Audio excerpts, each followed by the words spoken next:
नमस्कार मित्रांनो, तुमचे स्वागत आहे. कसे आहात? आनंदी ना? तर चला आजची कथा पाहूयात. मित्रांनो, माझे नाव जयदीप आहे. ही गोष्ट साधारण 1 वर्षापूर्वी घडली होती. तेव्हा उन्हाळा होता. त्याच उन्हाळ्यात आमच्या गल्लीत एक नवीन वहिनी राहायला आली होती. तिचे नाव होते शीला वहिनी होते. माझ्या घराजवळच्या काही घर सोडून घर होते. तर थोडेच अंतरावर वहिनी राहत होती. ती दिसायला एकदम गरगरीत मस्त चवलीची शेग अशी चिकणी होती. दिसायला अप्रतिमच. मी नेहमीच विचार करायचो, वरूनच एकढी सोन्यासारखे चमकते, तर आतून तर असेल. पण एक दिवस असं झालं. मित्रांनो, तिचा नवरा एका कंपनीत कामाला होता. त्यामुळे त्याला रोज कुठे ना कुठे फिरायचे काम होते. त्यामुळे दर महिन्याला कंपनी त्याला इकडे-तिकडे कामासाठी पाठवत होती.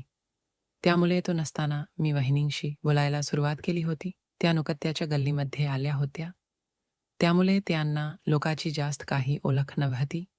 मी त्याच्या जवळ शेजारी असल्याने मी त्यांना कोणत्या ना कोणत्या कामाची मदत करायच्या.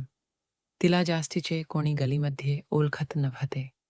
त्यामुळे वहिनी मला काम सांगायची आणि माझा नंबरही घेतलेला होता. ती कधीही किराणा आणायला सांगायची तर कधी भाजीपाला आणून देतो का म्हणायची.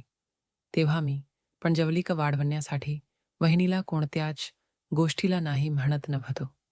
तिने मला एक नाव ठेवले होते आणि मला त्याच नावाने फोनवरही बोलायची आणि समोरही असंच बोलायची. ती मला म्हणायची युजफुल म्हणजे मी तिच्या प्रत्येक कामामध्ये मदत करत होतो. मी तिला नेहमी सांगत होतो, माझं नाव वैभव आहे तरी सुद्धा ती मला युजफुलच या नावाने बोलायची. मी तिला म्हणायचम खरंच वहिनी विचार करून माझं नाव ठेवल आहे तू असं म्हणायचम तेव्हा ती खूप खलखलून हसायची. मग मी तिला पण एक असं नाव ठेवलं की योगी असं म्हणायचम तेव्हा ती अजून खलखलून हसायची आणि म्हणायची बरं झालं माझं नाव योगी असे ठेवलं कारण योगी म्हणल्यावर तुम्हाला योगासने करायचे लक्षात राहील. आणि नंतर मी तिला म्हणू लागलो, वहिनी मला एक नाही बरेच योगासने येतात. तेव्हा ती म्हणायची, वेळ आल्यावर तुला कोणते कोणते योगासने येतात ते पाहू म्हणाली. आणि तेव्हा वहिनीने मला मार्केटमधून सामान आणायला सांगितले होते आणि मी पिशवीमधून सामान काढून देत होतो आणि ती एक एक सामान लाव होती. तेव्हा ती अचानकच म्हणाली, मला वाटत नाही की तुला योगासने येत असतील. तर ती एकदम हळू आवाजामध्ये म्हणाली होती. ते मला ऐकायला आले होते, पण मी तिला परत विचारलं, काय म्हणालात तुम्ही, काय म्हणला. तेव्हा ते काही नाही म्हणून आतल्या रूममध्ये सामान ठेवायला गेली.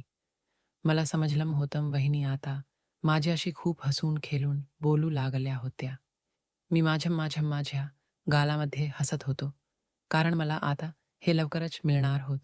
माझी आणि वहिनीची मैत्रीला असेच 2 महिने पूर्ण होत आलेले होते आणि एका दिवशी असं झालं की वहिनीने मला घरी बोलावले.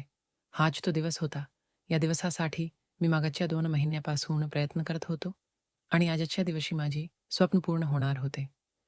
त्या दिवशी वहिनीच्या नवरा हा 2 दिवसासाठी बाहेरच्या राज्यामध्ये कामानिमित्त कंपनीने पाठवले होते आणि वहिनी मला घरी जेवायला बोलावले.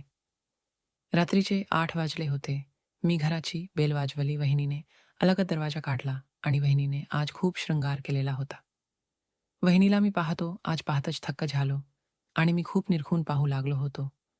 वहिनीने माझ्याकडे बघितले आणि म्हणू लागली, ओय युजफुल काय झालं काय बघतोय. पण त्याला माझ्या डोळ्यामध्ये एक खेलकरपणा दिसला आणि मी एक जोराचा श्वास घेतला. तेव्हा ती म्हणू लागली, कोणत्या स्वप्नामध्ये गेला होता. अहो वहिनी, काय माहिती, त्या स्वप्नात तुम्ही मला प्रतिसाद देत होता. असं म्हणल्यावर वहिनी हसली आणि चले ये आत म्हणून लागली. मी आत घरामध्ये गेलो. वहिनीने दरवाजा बंद केला. घरामध्ये गेल्या वरती एसीच्या थंड वातावरणामध्ये खूप प्रसन्न वाटत होते. मी माझे हात समोर केले.